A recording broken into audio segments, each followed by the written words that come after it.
here we go again. Mamma mia, does it show again? My, just how much I missed you. Mamma mia, here I go again. My, how can I resist you? Mamma mia. Hello, YouTubers and fans of my channel. Welcome to my review of the sequel to the 2008 musical movie Mamma Mia. The sequel titled Mamma Mia, Here We Go Again. No, literally, that is the title. So, a sequel to Mamma Mia, which I didn't see coming until I saw the trailer, and that nobody really asked for. But, oh well, we got it anyway. Okay, so, Mamma Mia, Here We Go Again, or Mamma Mia 2, I just call it, just to save time. So, yeah, the first one came out 10 years ago. 10 years ago! Blimey, that's a long time. So, Mamma Mia, Here We Go Again. This is basically a prequel/sequel movie to the first film. It tells two stories. It tells the prequel story of young Donna and how she sort of hooked up with the three guys who one of which ends up being Sophie's dad. Again, we don't find out who that is. How she graduated and did all of that, and then it tells the present day story of spoiler alerts. There will be spoilers in this review. Spoiler alert. So if you haven't seen the film, look away now. Or listen away, just click away. There's not much to spoil. The biggest spoiler is that in the present day, Donna has, for some unknown reason, died, which they don't explain. That she's died, and her daughter Sophie is trying to run the hotel and trying to commemorate her mother in her honor with the help of Pierce Brosnan's character. And they're preparing for this big sort of party, which is like a grand reopening of the hotel, to them which her grandmother turns up, played by, Cher. We all saw the trailers, we all saw that was going to happen, and that's kind of it really. And then there is a shock revelation that Sophie is actually pregnant. And of course, this mirrors with the past storyline of how when Donna gets pregnant with Sophie. So it's basically kind of two movies in one, essentially. So, that's kind of what you've got going on in Mamma Mia, Here We Go Again. Oh, and did I forget to mention? Yes, they sing and dance to more ABBA songs. Okay, Mamma Mia, Here We Go Again. I just want to say before I continue that calling it Here We Go Again, that's quite bold. I mean, it's quite a bold title because literally, no one asked for this movie. Nobody in the world asked for a sequel to Mamma Mia. Not to my knowledge, anyway. I certainly didn't think we needed a sequel. And the fact that they called it Here We Go Again, which is a very ambiguous title, but I mean, it just speaks volumes. It just shows that how bold the filmmakers are. The fact that they call it Mamma Mia, Here We Go Again. Okay, so Mamma Mia, Here We Go Again. The sequel to the film 10 years ago, which came out based on the hit musical from Broadway and the West End. This is just invented for for film. Okay, what do I think of the film? Overall, I was pleasantly surprised to a point. I thought this film, Mamma Mia, Here We Go Again, was passable. I thought it was passable, fun. It was kind of like the first one, but also kind of not. You know, it's weird. It's like the first one in so much as that it's more of the same singing and dancing to the ABBA songs and people just having a great old time, even if they're not doing it completely well. But the way it deviates is it tries to tell two different stories, or two different narratives, like one from the past and one from the present. But the film does become very jumbled. It's a shame. I don't think it quite knows how to structure itself, because you have the two narratives running alongside each other. Every 2 seconds you're going back and forth, back and forth, back and forth, back and forth from one to the other. and a general audience are going to be confused. I mean, some of I read a review of this film, and somebody said it was hard to follow, and you know, I don't blame them. I followed it just fine because I understood what they were doing from the trailers. But the fact that it kept doing it so frequently was a bit like, whoa, okay. I mean, I don't mind them doing parallel narratives, intercutting between the past and the present. But there was no real distinction in the visual look of the film to let us know that it was the past or the present. I mean, the present. I mean, they both look very much like each other. Visually, the style of the film doesn't change, which is a bit of a problem for me, because then it becomes confusing as to where we are sometimes, until you see the characters in their younger or current incarnations. You go, oh, okay, we're here, or oh no, we're here. So the film kind of, it's going to confuse its audience. The people who are less familiar with Mamma Mia are going to find this a bit jarring. I didn't mind it. I thought it was fine, but ultimately, let's talk about the kind of the two different storylines. So basically, you have the past storyline in which we see Lily James plays the young Donna. Lily James is fantastic in this film. She's a great actress. She is, well, one thing, she's hot. She is stupendously hot in this film. I mean, she's a lovely actress in real life, and she's a lovely woman. In this film, she's wild. Like, she captures what the kind of what you would imagine the younger Meryl Streep would have been like as Donna. And it's interesting seeing her journey in this film, how she just wants to go on a life of adventure, and she ends up hooking up with the three guys. I mean, ultimately, those encounters with the three guys don't really amount to very much. I thought there was going to be more to do with them. I mean, the biggest one, the one that kind of has the most impact is that when she encounters Sam, played by Jeremy Irvine, the younger Sam. And then obviously Bill comes back, and there's just like, it doesn't know what to do. It's basically just her and the three guys, and then there's not much else really that goes on in her story. But hey, she sings really well, and she dances really well, and she also puts on an American accent for her role, because Lily James is actually from Britain. She's from England. She's from the UK. Yay! So, and obviously the character established by Meryl Streep in the first film was American, and obviously her daughter Sophie is American. So, there was no other way you could have played her. You know, you would have had to have done an American accent. That would have worked. I mean, the young guys that played the three young guys, they ultimately ended up doing nothing to me. They were okay. They were fine for what they had. I mean, which was fine. But I think the problem with this film is the editing. The editing is all over the shop. It is a mess and a half. I mean, it's an enjoyable film. Again, like the first film, it is entertaining and it's charming. Even more charming than the first one, actually. But the structure of the film is a little bit all over the place, because whilst I admire you doing the two narratives, yes, that's fine. I mean, everything in the narrative with Sophie, Amanda Seyfried, and, you know, like, why? How did Donna die? They didn't actually mention how she died. I mean, the ending of the film, I will say, is very moving. It's a very, very sweet ending, and it kind of almost ends where it begins. It comes full circle in a way. It kind of does and it doesn't. It's weird, but I'll say this: it's the final song in the movie, where we have a cameo from Meryl Streep, which is very nice. She comes back. Apparently, Donna has died for some reason, which they never explain. And Pierce Brosnan, yes, Pierce Brosnan is in this film. Oh my god.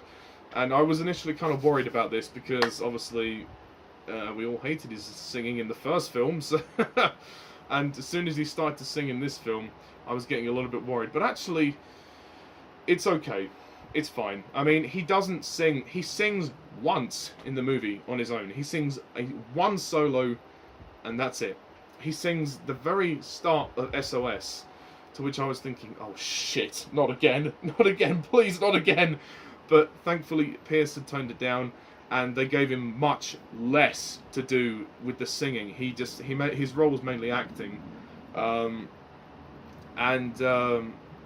I was very glad about that. I was very glad that he got less of a singing role, because I don't think Brosnan is really a singer. I'm sorry, he doesn't have the voice. But I mean, he sang it quite softly, which was quite nice. You know, so when you're near me, darling, can't you hear me? Like, he sang it much slower and much more moving. So you actually felt there was a little bit. I think it was a little bit better this time, just a teeny bit better. But it's literally a few seconds where he sings, so it doesn't make any shred of a difference whatsoever. But there we go. I mean, I mean, it's a crowd pleaser. I'll say that. I mean, this film definitely entertains, because I was with a huge audience. I was surprised. Then again, it was my cinema's cheaper ticket day, so I went to see this film with a friend of mine, and we were in a packed auditorium. Everybody loved it. It even got a round of applause at the very end, which I was surprised at. The audience obviously really loved it, and it is a fun movie. Like the first movie, it is fun, and I actually think it is a tiny bit better than the first movie, because the first movie was just, it was outrageous in places, and there was some cringe-worthy moments like Brosnan singing, and the story didn't really hold up for me. This tries to tell two stories in one. I think, to be honest, with a film like Mamma Mia, it would have been better to do maybe the prequel, to do it as a prequel. Might have been better, but I did like what they were trying to do. The idea of kind of mirroring Donna and Sophie's journeys, although kind of, well, at least the end of their journeys when they both give birth. That was very moving. There was some very moving moments to this film, and there's some very nice songs, and all of the singing for the most part is very good. The performances are great. Amanda Seyfried's back, and she does a great job. Colin Firth is good, and Stellan Skarsgard and Pierce Brosnan, they're good. I mean, they only have like cameo roles, but they're good. Dominic Cooper as well, he's good. Julie Walters and Christine Baranski, again, very good. And the younger versions of Julie Walters and Christine Baranski also are very good. Lily James is the star of this film, though. Lily James, just terrific as Donna, and her singing voice is tremendous. Actually, she's a very talented girl, and she's fucking hot. That's just a bonus. But I mean, to be honest, I couldn't really care about the story in the present day. I kind of was more interested about the way Donna was, kind of how she met the three guys, but even then, it doesn't amount to much. So again, the story is a bit lackluster, and the idea of the way they told the story was good, with the parallel narratives.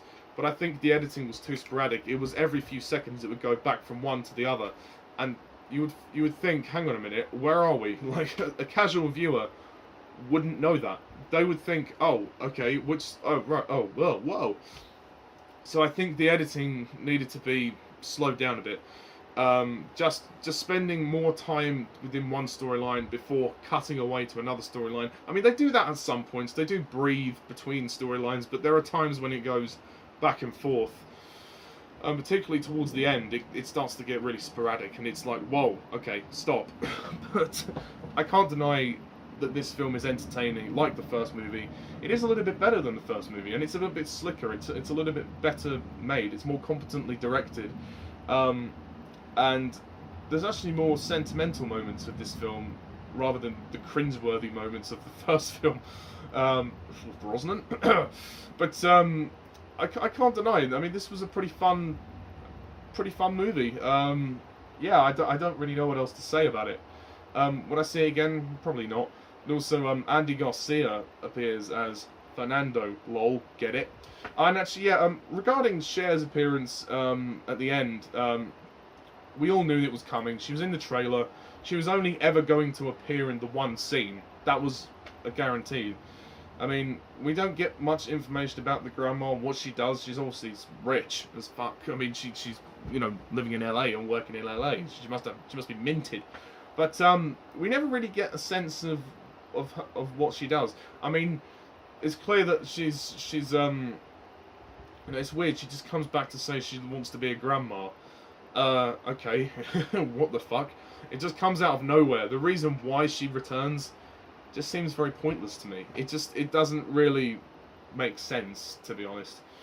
But yeah, so the story can be a little bit messy at times, but overall it's entertaining. It's a huge amount of fun. The audience I with laughed their asses off. It is quite a funny movie. I think there's more intelligent dialogue in this film than the first one, so I think it's just a little bit better than the first one, but it isn't perfect. It suffers from the story problems. Like constructively, the editing needed to be a little bit more fluid. But the songs are great. I mean, they do reuse a couple of the same songs. Obviously, they have to reuse the Mamma Mia song. There is no, that was unavoidable. But they do reuse. They use some new ones like Waterloo, Knowing Me, Knowing You, Fernando, and there's a few others. But it's great to hear those being performed. Like the first movie, in the credits we get all of the cast dancing together, even the young and old cast dancing together. But I genuinely feel with a film like Mamma Mia, it would have been better to do this in two separate films. I just think because you're just ending up confusing the audience. Telling two stories in the same film can work, but in this case I don't think it does, because I think the stories are so different to begin with. By the end, yes, they're quite similar. And the ending is a nice moving bookends to that. The very last song ties the two stories together very well. But it's everything before that. The stories are so different. You just think, well, what the hell? Why? Why are we cutting back to this and that? Because the stories don't really make any sense together, if you know what I mean. So it may have been better to actually do this in two films, to have the prequel movie and then the sequel movie. Because the film, it just becomes jumbled. It's a little bit messy.